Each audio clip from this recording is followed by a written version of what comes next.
Esta es una producción de Grupo Fórmula. Encuentra más contenido como este en radioformula.mx. Los placeres de la tecnología.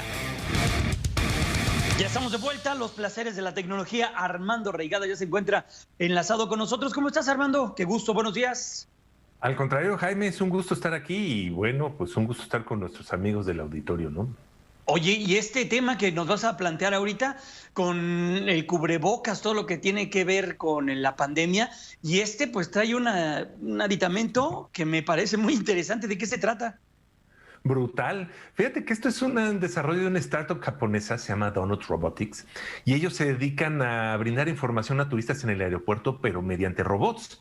Robots con inteligencia artificial que tú llegas y pues distraído, no hablas el idioma, no entiendes los letreros, pues le preguntas al robot y el robot te guía, ¿no?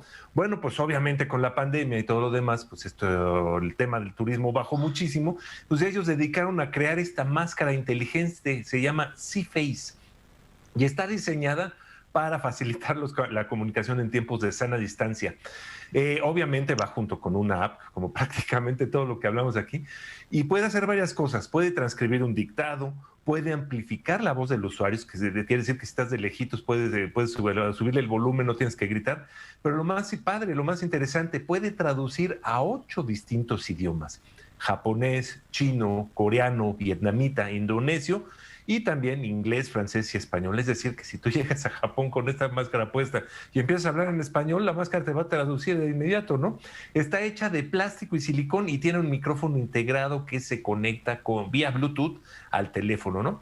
Y esto ya no es un proyecto, esto no es una cosa así que vamos a ver, no. Para finales de este año, perdón, para diciembre, ya van a estar disponibles en Japón entre 5 y 10 mil máscaras que obviamente piensan comercializar a lo largo de todo el año que entra, y no solamente en Japón, te recuerdo, la empresa es japonesa, sino también en el resto del mundo. Entonces, por pronto vamos a ver que pues las máscaras, estas mascarillas que a veces, que estamos obligados a utilizar, pues pueden funcionar de una forma en que no sabíamos que podíamos hacerlo. ¿Cómo ves? Pues se oye muy bien, la verdad. Se plantea bastante bien, bastante interesante. Veremos qué es lo que dice este tema y esperemos que sea bien recibido. ¿Qué otro tema nos tienes, Armando? Pues esta empresa, Celestis, es una startup también que se dedica pues a llevar también cosas a la luna, ¿no? Ellos pretenden empezar a llevar carga, rovers, etcétera, a lo que es la superficie lunar. Pero en julio del año que entra van a empezar a mandar cenizas y restos de ADN de personas. Es decir, si en un momento dado tú estás dispuesto a pagar una cantidad, pues es bastante grande, estamos hablando de $12,000, $12,500, pues pueden llevar un poquito de tus cenizas, un fragmento de tu ADN, a lo mejor extraído de tu cabello, etcétera, en una serie de cápsulas, ¿no? El primer vuelo, la primera misión que van a tener va a ser para el año que entra también. Y bueno, pues ya está lleno, ya se llenó, es decir, van a llevar unas 10 a 13 cápsulas en las cuales viajarán restos de personas que fueron en la vida ingenieros, por ahí un ejecutivo de una aerolínea, profesores de matemáticas, de química, pero el más interesante es un autor de ciencia ficción, tú lo debes de haber escuchado, Arthur C. Clarke, claro, creador de famosísimo. 2001 de Space Odyssey. Bueno, pues ellos fueron en el momento que él murió, le solicitaron a la familia pues, cabellos para extraer el ADN de este autor, y bueno, pues el año que entra viajará a la luna y estará junto con todas estas personas, pues en una última morada ya en la superficie lunar, ¿no? Mucha gente que pues no tiene otra forma de salir del planeta lo hará de esta forma. Pues está bien, hay quien desea que sus cenizas queden en alguna playa, que no sé si ya antes era muy común, pero hoy creo que la iglesia no lo ve como tal, si eres de la religión católica, pero bueno, pues está bien, está interesante, y qué bueno que puedas andar merodeando por el universo, al menos en tus cenizas, ¿no? Ya tu espíritu andará en otro plano y en otro momento. ¿Qué más, Armando? Pues tú sabías que la industria del transporte marítimo es una de las más contaminantes del mundo. No sabía. Responsable, fíjate, casi el 3% de los gases de invernadero pues provienen de esta industria.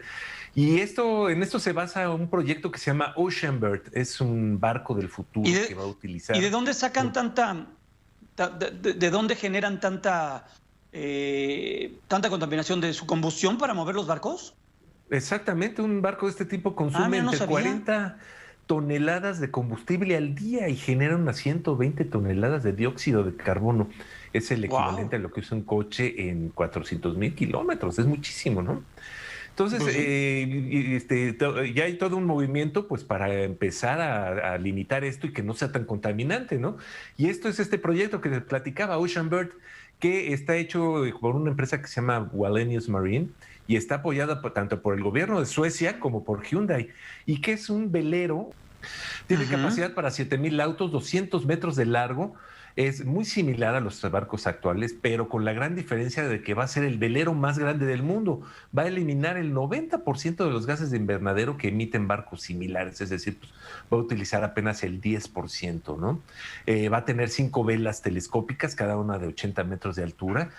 Y bueno, pues fíjate que el gran inconveniente, te voy a platicar cuál es este barco. Tarda más en hacer el trayecto, ¿no? Pero realizar el trayecto no es gran cosa. Por ejemplo, en cruzar el Atlántico, un barco normal tarda 7 días, un barco de este tipo. Este barco le va a costar 12 días, estamos hablando prácticamente 5 días más. ¿Qué es esto en comparación de disminuir todo lo que es la emisión de gases de invernadero, etcétera? Bueno, pues es algo que se tiene que empezar a calcular. ¿Por qué? Pues porque tenemos que ver la forma que sea más amistoso con nuestro ecosistema, pues Nuestro este tipo entorno. de transportes. Exactamente. Pues sin duda, que ese es el gran reto del ser humano, ¿no? Exactamente. Entonces, pues este proyecto que ahí viene, Ocean Bird, lo veremos pues, en los próximos años, y sobre todo si funciona, pues veremos mucho más barcos de este tipo, que obviamente pues podría representar un regreso al pasado, pero un regreso al pasado visto de una forma muy moderna, con unas velas muy especiales, las cuales pues no es nada como lo concebimos actualmente, ¿no? Pues qué interesante, muy bien, Armando, está buenísimo esto y qué bueno que lo hacen porque sí hemos visto luego en ocasiones lo que está ocurriendo en el entorno de la contaminación, luego le cargan mucho, demasiado diría yo, al tema que tiene que ver con los automóviles y este tipo de situaciones, así que bueno, pues vaya que qué bueno que dan este paso. ¿Qué más, Armando? Pues para finalizar, no sé si ubiques esta gente que se dedica o que utilizan trajes aéreos y se echan desde puntos muy altos y como que vuelan, pero no vuelan, en realidad planean hacia abajo, Planean, ¿no? Sí, que son Bueno, muy... Estos ejercicios los promueve mucho Red Bull exactamente, y ese tipo de exactamente. empresas, ¿no? Bueno, pues ahora BMW está utilizándolos pues para probar nuevas formas de propulsión y acaba de utilizar uno, esto fue la semana pasada, hicieron pruebas ahí en los Alpes austriacos, utilizaron una turbina que puede girar a 25,000 revoluciones por minuto y bueno, le da una fuerza, una propulsión tan fuerte que ahí vamos a ver en el video, como hasta la persona que lo va utilizando, se llama Peter Salzman, hasta adquiere altitud, es decir, no nomás cae, sino además No nomás cae. Exactamente, es un motor eléctrico, que además es lo interesante de todo esto, ¿no? Es la parte de BMW que se dedica a experimentar con nuevas formas de propulsión y bueno, están haciendo estas pruebas que se puede ver un poco como pues de juego, de este tipo de cosas que son más bien como lúdicas, pero pues es una forma en que ellos están experimentando con nuevas formas de propulsión, ¿no? Y a lo mejor en un futuro pues, podríamos ver más aeronaves, más vehículos aéreos utilizando esta tecnología. Por lo pronto, bueno, pues nomás le dio para 5 minutos, pero funcionó perfectamente bien. Alcanzó los 300 kilómetros por hora, prácticamente lo doble que alcanza una persona que utiliza este tipo de trajes. Y como se ve muy claro ahí, no solamente cae, incluso remontó, ¿no? Entonces, pues es una forma una forma de propulsión que estaremos viendo próximamente en los años que vienen. Sí, a mí me llama mucho la atención es porque se avientan, y además hay unos paisajes muy bonitos, pero sí pasan así pegando las copas de los árboles o entre montaña y montaña, bueno, que la percepción de la cámara te la muestra muy delgadita, muy estrecho, pero pasan por ahí rapidísimo. Y como que se te olvida que van cayendo, porque en realidad ¿Sí? no, parece que vuelan, pero van cayendo en realidad.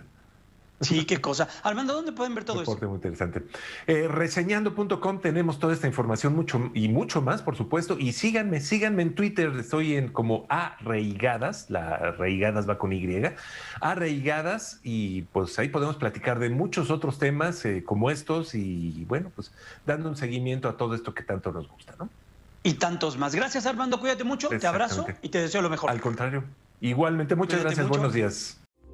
Esta fue una producción de Grupo Fórmula. Encuentra más contenido como este en radioformula.mx.